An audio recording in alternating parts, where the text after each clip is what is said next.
करने का और सवाल उठाने का पूरा हक है। तुम्हारे साथ रखकर मैं उसे बिगड़ने नहीं दूंगी।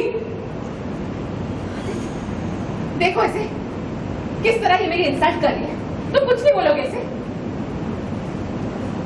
बोलूंगा।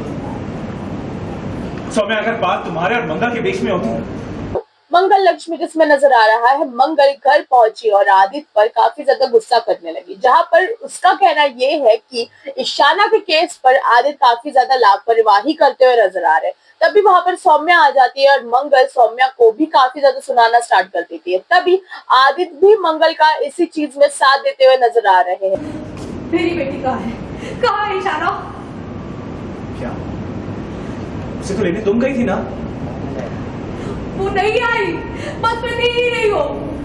मैंने आपसे कहा था कि कुछ सही नहीं है, मुझे चिंता हो रही थी और आपने क्या कहा? सब ठीक है। मुझे बिल्कुल अच्छा नहीं लग रहा जिस तरह से तुम मुझसे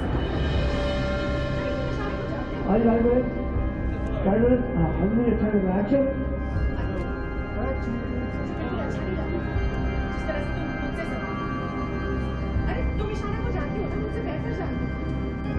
एक्सक्यूज मी, तुम्हारी बेटी ईशाना अब मेरी बेटी है। और जब वो घर आएगी मैं उससे अपने हिसाब से बात कर लूंगी।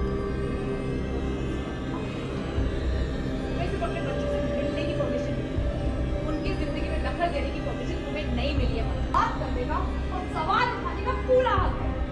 तुम्हारे साथ रखकर मैं उसे बिगड़ने नहीं दूंगी। देखो इसे किस तरह ये मेरी इंसल्ट कर रही है। तुम कुछ नहीं बोलोगे इसे?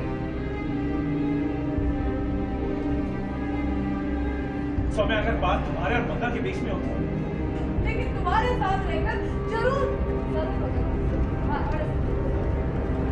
हाँ, लेकिन तुम्हारे साथ रहकर जरूर झूठ को नॉर्मल समझने लगे हो। तुमने अपने जैसा बना दिया मेरी बेटी को। किसी बात का डर था मुझे। तुम्हारी बेटी मंगल ईशाना